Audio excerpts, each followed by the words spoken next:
दोस्तों, आज का मेरा जो टॉपिक है वो सेल्सफोर्स सीआरएम का है। जिस तरीके से आपने देखा है कि टेक्नोलॉजी के अंदर बहुत ही रैपिडली नई नई टेक्नोलॉजीज आती हैं, बहुत सारे प्रोडक्ट अपग्रेड होते हैं, डाउनलोड होते हैं, बहुत सारी ऐसी कंपनीज होती हैं जो नई नई टेक्नोलॉजीज के साथ में आती हैं। तो दोस्तों, आज एक बहुत बड़ा, जैसे मैंने अपने लास्ट कुछ वीडियो में बहुत सारे टेक्नोलॉजी स्पेसिफिक वीडियोस बनाए थे, जिसमें एसएपी को मैंने बहुत अच्छी तरीके से डिस्क्राइब किया था, जिसमें एसएपी के फंक्शनल, टेक्निकल, उसके बेसिस, डिफरेंट डिफरेंट रूल्स होते हैं, डिफरेंट डिफरेंट मॉड्यूल्स होते हैं, किसको कहाँ जाना चाहिए, किस तरीके से काम करना चाहिए।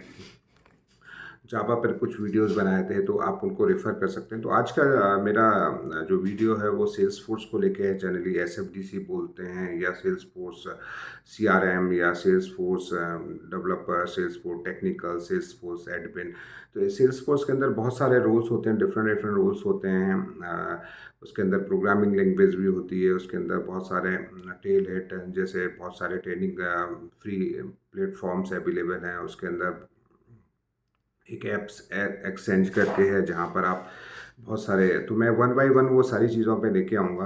तो दोस्तों, सबसे पहले समझते हैं कि सेल्सफोर्स है क्या। तो सेल्सफोर्स, जैसा कि मैं अपने कुछ वीडियोस में बताया था, it's a purely A product, जैसे एसएपी का एक प्रोडक्ट होता है। तो मैंने इसको भी काफ़ी डिटेल में डिस्क्राइब किया था कि प्रोडक्ट होता है। तो आजकल जिस तरीके से आईटी कंपनीज़ हैं, इवन बहुत सारी आईटी की सर्विस बेस्ड कंपनीज़ हैं, वो प्रोडक्ट डेवलपमेंट में ज़्यादा मूव हो रही हैं, और वो हर कोई चाहता है। इवन बहुत सारे ऐसे स्टार्टअप्स आए हैं, वो लोग भी प्लान कर रहे हैं, बिकॉज एक बार प्रोडक्ट मार्केट में हिट हो गया तो लाइफ लॉन्ग बना रहता है, और उसका सपोर्ट, उसकी कस्टमाइजेशन, उसका उस पर वो काफ़ी चार्ज करते रहते हैं। तो ये खुद खुद के लिए भी होता है। बहुत सारी ऐसी बैंकिंग है, इंश्योरेंस कंपनीज हैं, क्योंकि बाहर इंश्योरेंस और जो बैंकिंग सेगमेंट है, इन्वेस्टमेंट है, वो काफ़ी डिफरेंट तरीके का है। उनके पॉलिसी स्ट्रक्चर अलग हैं, गवर्नमेंट की गाइडलाइंस अलग अलग हैं। तो इस तरीके से बहुत सारी ऐसी कंपनीज हैं जिनके डिफरेंट डिफरेंट प्रोडक्ट हैं। और तो सिमिलरली ऐसे ही सेल्स फोर्स में ऑलमोस्ट 1990 के समथिंग या 2000 के समथिंग इसका स्टार्टिंग किया गया था। तो सेल्स फोर्स का जो मेन स्वरूप है, बेसिकली वो एक तरह से एक ऐसा प्लेटफॉर्म है जो सीआरएम, जैसे आज की डेट में अगर देखा जाए तो वर्ल्ड का नंबर वन सीआरएम आता है। सीआरएम होता क्या है? कस्टम रिलेशनशिप मॉड्यूल और मैनेजमेंट। तो उसमें क्या होता है कि कस्टमर से रिलेशन में जितना भी मैनेजमेंट होता है, चाहे वो सेल्स हो, तो इसमें इसमें स्टार्टिंग से लेके, मतलब जहाँ पे आप पिच कर रहे हैं, जैसे लीड, कॉन्ट्रैक्ट, कोट, बिलिंग, मतलब टिल एंड तक सॉल्यूशन होता है। मतलब कस्टमर को आपने अप्रोच किया, जैसे कोई भी प्रोडक्ट डेवलपमेंट या सेल्स की लाइफ साइकिल होती है, तो स्टार्टिंग होती है कि क्यों नहीं उसको कस्टमर का रीच मिले। कस्टमर को फिर वो कॉल करते हैं, उनको अपना प्रोडक्ट का डिस्क्रिप्शन करते हैं, उनको कुछ उनका पीपीटी शेयर करते हैं। इसके बाद एक trial POC kind of thing होती है, जहाँ पर प्रूफ ऑफ कॉन्सेप्ट में उनको वो चीज़ दिखाई जाती है। इसके बाद उसका प्राइसिंग आता है, प्राइसिंग के बाद उसका सपोर्ट आता है। तो जो कंप्लीट सेल्स की जो लाइफ साइकिल होती है, कुछ हद तक उसको मैनेज करने का कोशिश किया गया है। तो ये एक रेडी टू यूज़ सॉफ्टवेयर है। जैसा कि मैं बोलता हूँ कि जो भी ऐप्स होते हैं, जैसे एसएपी है, ओरेकल के बहुत सारे ऐप्स हैं, इसी तरीके से सेल्सफोर्स का भी एक ऐप्स है जो सीआरएम को इजी टू यूज़ फ्लेवर के साथ में स्मॉल मिड कंपनीज, जिस तरीके की भी कंपनीज हैं, उसके सीआरएम को यूज़ कर सकते हैं। अब दोस्तों, आ जाते हैं कि मार्केट में इस तरीके के बहुत सारे प्रोडक्ट है, बट सेल्सफोर्स सीआरएम में ऐसा क्या है कि आज की डेट में वर्ल्ड का नंबर वन सीआरएम हो गया। और जिस तरीके से अभी ग्रोथ हो गई है, आज जावा के बाद अगर मैं मानता हूँ कि कोई टेक्नोलॉजी है तो वो सेल्सफोर्स का है, जहाँ पे ह्यूज डिमांड है। हालांकि अभी एआई, बीआई और आर्टिफिशियल रोबोटिक्स, इसमें भी काफ़ी इम्प्रूवमेंट चल रहा है। ये भी काफ़ी हॉट टेक्नोलॉजीज हो गई है। बट अभी अगर मैं कैटेगराइज करता हूँ, जो मेरा एनालिसिस है, इट्स अ सेकेंड लार्जेस्ट। और अभी जो भी फ्रेशर्स आते हैं, मोस्टली अगर उनके पास मेरे पास काफ़ी कॉल्स आते रहते हैं, तो वो उनका यही रहता है कि जावा या सेल्सफोर्स। तो सेल्सफोर्स का आने का रीज़न क्या है? क्योंकि सेल्सफोर्स में एक ऐप एक्सचेंज करके एक प्लेटफॉर्म दिया गया है, जहाँ पे कोई भी डेवलपर, कोई भी कंपनीज डिफरेंट डिफरेंट अपने सेल्सफोर्स के अंदर ऐप्स बना सकते हैं। एंड ऐप्स बनाना इसमें इसलिए आसान है क्योंकि इसमें ड्रैग एंड ड्रॉप जैसा फैसिलिटी है। बहुत कम प्रोग्रामिंग आपको करना पड़ेगा, एंड इसमें आप कोई भी किसी भी प्रोसेस को मैप आसानी से कर सकते हैं। तो उसकी अगर आप लाइब्रेरी ऐप एक्सचेंज को देखेंगे, तो वहाँ पे हज़ारों की तादाद में, वहाँ पे डिफरेंट डिफरेंट, मैं ये नहीं कहूँगा सीआरएम से रिलेटेड है, वहाँ पे हर तरीके का बिलिंग से रिलेटेड सपोर्ट से लेके आपका डैशबोर्ड हो गया, आपका रिपोर्ट्स हो गया, बहुत सारी ऐसी ऐसी लोगों ने अपना कस्टम करके इट्स सिमिलरली जैसे मैं बोलता हूँ कि प्ले स्टोर में हमने अपने जाके ऐप्स डाल दिया और एनीबडी कैन यूज़, और उस पर हम उसको चार्ज कर देते थे। तो it's just like a market plus, जैसे प्ले स्टोर में हम बहुत सारी एप्लीकेशन लोग बना बना के रख देते हैं, और हाँ कुछ पेड होती हैं कुछ अनपेड होती हैं। तो वो सेम जो फ्लेवर है वो आप सेल्स फोर्स के अंदर डेवलप कर सकते हैं। सेल्स फोर्स में आप बीइंग ए टेक्निकली आप उसमें कोई भी 10 या 12 एप्लीकेशन बना सकते हैं, और अगर वो पब्लिक के लिए यूज़फुल है, उनकी मार्केटिंग कर सकते हैं, तो आप उनके साथ अपना कॉन्ट्रैक्ट एग्रीमेंट साइन कर देते थे। तो वो इसका बहुत बड़ा ब्यूटी है, और उसमें कुछ हद तक जैसे कहते थे कि एसएपी के अंदर में प्रॉब्लम ये था, एसएपी सीआरएम के अंदर उन्होंने इस तरीके का, मतलब सीआरएम में भी क्या होता है कि वैरी करता है। अगर मैं सेल्स बोलूँगा कि किसी मैन्युफैक्चरिंग कंपनी का सेल्स या किसी रिटेलर का सेल्स या किसी कंपनी का सेल्स है, तो वो सेल्स भी डिफरेंट डिफरेंट कहना चाहिए डोमेन के हिसाब से वैरी कर सकता है। ऐसा नहीं कि कोई मैं एक सेल्स फोर्स का सीआरएम है वो सब पे कस्टमाइज़ कर दो। हालाँकि एसएपी सीआरएम वर्सेस अगर मैं, या सिविल सीआरएम है, ओरेकल के भी सीआरएम के प्रोडक्ट हैं, बहुत सारे ऐसे सीआरएम के हैं। अगर मैं सेल्सफोर्स से कंपेयर करता हूँ, तो वहाँ पे अगर जैसे एसएपी को अगर मैं बोलता हूँ, because I work as a SAP consultant, मेरा फंक्शनल मैं कंसल्टेंट रहा हूँ, तो उसका एक था कि एसएपी का एक पूरा मॉड्यूल था, उस मॉड्यूल को आप कस्टमाइज़ कर सकते हैं depend upon the companies business. और बट यहाँ पे क्या है कि सेल्सफोर्स के अंदर सीआरएम की आपको कम से कम 1000 डिफरेंट डिफरेंट प्रोडक्ट दिख जाएंगे डिपेंड अपॉन द इंडस्ट्रीज, मतलब हॉस्पिटैलिटी या मैन्युफैक्चरिंग या फिर पावर सेक्टर या किसी भी सेक्टर से रिलेटेड। तो आपको ये चीज़ है कि वहाँ पे एक प्रोडक्ट को आपको वहाँ पे कस्टमाइज़ करना है उसके अकॉर्डिंग, जो एक तरह से बोला जाए तो बहुत बड़ा प्रोडक्ट, बहुत बड़ा एप्लीकेशन है, एक तरह से हाथी जैसा है, उसको आपको चेंज करना है। और यहाँ पर छोटे छोटे से ऐप्स हैं, छोटे छोटे से डोमेन स्पेसिफिक ऐप्स हैं जो सीआरएम में है, और उनमें से जो भी आपको बेस्ट पिक लग रहता है आप उसको चूज़ करके उसको कस्टमाइज़ कर देते हैं। तो ये इसमें काफ़ी ज़्यादा ब्यूटी है। दूसरा, वर्ल्ड का नंबर 1 सीआरएम है, तो ऑब्वियसली इसमें अपॉर्चुनिटीज़ बहुत हैं, बहुत।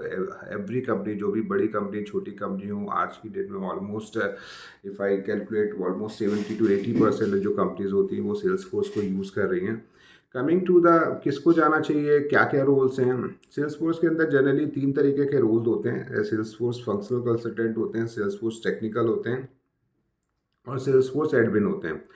तो मैं स्टार्टिंग जैसे, जब सभी लोगों को पता है कि आईटी के अंदर जो सबसे बड़ी जो डिमांड होती है वो टेक्निकल की होती है, और टेक्निकल में मैंने लास्ट टाइम भी बताया था कि ऐसा नहीं है कि उसमें हर कोई जा सकता है, अनटिल अनलेस आपका प्रोग्रामिंग का बैकग्राउंड नहीं है, आपको फ्रंट एंड बैक एंड की जो जो जो एक तरह से बैकबोन होती है, जो ऊप्स होती है सी सी प्लस प्लस में, जो भी क्लास फंक्शन, क्योंकि अब कहीं ना कहीं आपको उन्हीं चीज़ों में आएंगे, सिर्फ सिंटैक्स होंगे, सिर्फ language depend upon the language वो चेंज हो जाते हैं। बट अगर उनको, तो जिन लोगों का ऊप्स का कॉन्सेप्ट अच्छा है, जिन्होंने प्रोग्रामिंग में जिनको इंटरेस्ट है, वो आप लोग टेक्निकल में जा सकते हैं। इसमें भी सिमिलरली एसएपी जैसे कि बहुत सारे ऐसे फीचर्स होते हैं वो प्रोडक्ट में मिल जाते हैं, बट कस्टमर ने अगर सपोज कोई एक एप्लीकेशन को चूज़ किया है and they want to use in their operation, तो वो फिर उसको कस्टमाइज़ कर सकते हैं, उनको इन्हांस करते हैं, और उसके लिए जो भी प्रोग्रामिंग लैंग्वेज यूज़ होती है उसको यूज़ करते हैं। तो जनरली यहाँ पर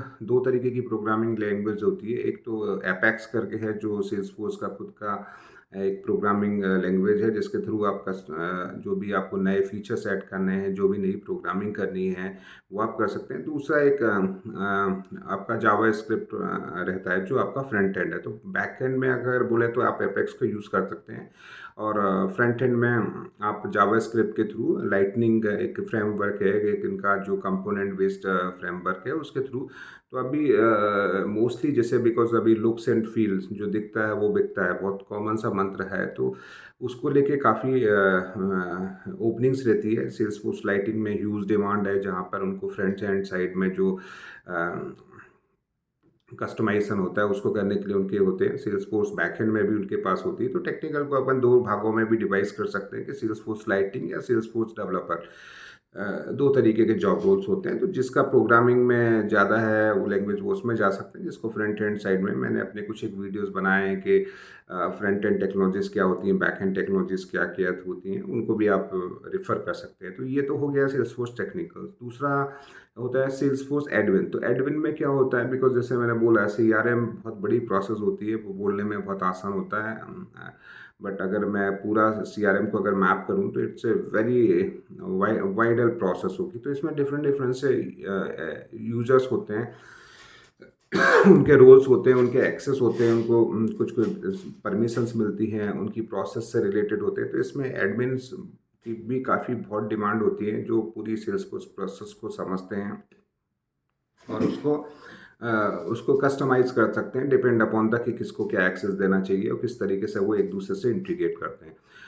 एडमिन से रिलेटेड कुछ लोग बोलते हैं एडमिन ही फंक्शनल होते हैं, बट एडमिन का थोड़ा-सा अलग रहता है। फंक्शनल में प्योरली प्रोसेस से होते हैं, जो बिज़नेस एनालिस्ट बैकग्राउंड से आते हैं, जो जिनको प्रोडक्ट का के साथ-साथ जिनको बिज़नेस का अच्छा नॉलेज होता है, वो लोग सेल्सफोर्स एसएफडीसी फंक्शनल कंसल्टेंट में जाते हैं और उनका जो मेजर होता है इंटरेक्ट करना कस्टमर से, कस्टमर की रिक्वायरमेंट ले करके क्या क्या फीचर्स हैं, उसका पूरा प्रोसेस मैट्रिक्स बनाना है कि कौन कौन से ऐसे फीचर्स हैं जो डे डे अवेलेबल हैं और कौन कौन से ऐसे फीचर्स हैं जिनको अपने को डेवलपमेंट कराना पड़ेगा। फिर वो टेक्निकल टीम से कंसल्ट करके वो उसका डेवलपमेंट कर सकते हैं। तो इस तरीके से अगर मैं वाइडली बोलूँ तो 3 रोल होते हैं, Salesforce functional, Salesforce technical, technical के अंदर 2 हैं, front end and lightning, back end developer and third is admin. तो 3 तरीके के रोल्स आ जाते हैं। अब मैं आ जाता हूँ इसका किस तरीके से स्टार्ट करना चाहिए, क्या-क्या। तो सेल्सफोर्स आज की डेट में इनफैक्ट जब मैं खुद अपने डेवलपमेंट में था 2003-4 के समथिंग, तो उस टाइम थोड़ा-सा टफ था बिकॉज़ उतना कंटेंट अवेलेबल नहीं था, यूट्यूब पे भी कोई बहुत बड़ा यूट्यूब स्टार्ट ही नहीं हुआ था इनफैक्ट, और गूगल पे ही हम लोगों को कुछ मिलता था और उसमें भी लिमिटेड कंटेंट था। बट आज की डेट में बहुत अच्छा है, सेल्सफोर्स ने खुद एक टेल हेड करके एक ट्रेनिंग प्लेटफॉर्म बनाया है जो एक फ्री ऑफ कॉस्ट है, उसमें कहीं कुछ नहीं है और वो एक तरह से पूरा रास्ता है, आपको स्टार्टिंग से लेके एंड तक जाने का पूरा पाथ दिया है, कैसे कैसे आपको जाना है, क्या क्या जाना है। और वो एक फन इंटरटेनिंग मूड में उन्होंने एक तरह से डेवलप किया, जहाँ पे आप स्कोर कर सकते हैं, पॉइंट कलेक्ट कर सकते हैं, बहुत सारे क्विज होते हैं, बहुत सारे क्वेश्चंस होते हैं। तो आप ट्रेल हेड के थ्रू जो भी फ्रेशर्स आ रहे हैं, बिकॉज आज की डेट में मैं मानता हूँ कि यूट्यूब पे इतना कुछ कंटेंट अवेलेबल है और जो भी प्रोडक्ट होते हैं, बिकॉज उनको भी टेक्नोलॉजीज को हिट करना है, क्योंकि अगर वो टेक्नोलॉजी उनका हिट होगा तभी उनका डिमांड आएगा। तो आपको सीखने के लिए सबसे बेस्ट है, कुछ अच्छे यूट्यूबर्स को आप रेफ़र कर सकते हैं थोड़ा बहुत, और बाकी टेलहेड के माध्यम से आप इसको पूरा एक तरह से एडमिन और उसमें सर्टिफिकेशन, इसमें बहुत सारे सर्टिफिकेशन होते हैं, बिगिनर्स का होता है, एक्सपर्ट होता है, तो आप वो भी, तो एक बार आप अगर सेल्सफोर्स सर्टिफाइड हो गए तो इसके बाद जॉब इसमें काफ़ी है। तो अभी आ जाते हैं एक तरह से इसकी जॉब प्रोस्पेक्ट में। तो दोस्तों जैसे मैंने बोला है कि जावा के बाद अगर कोई सबसे हॉट टेक्नोलॉजीज़ है आज की डेट में, तो वो सेल्सफोर्स है। इसमें इतनी अपॉर्चुनिटीज़ है कि आप सोच नहीं सकते, बंदे नहीं मिल रहे हैं।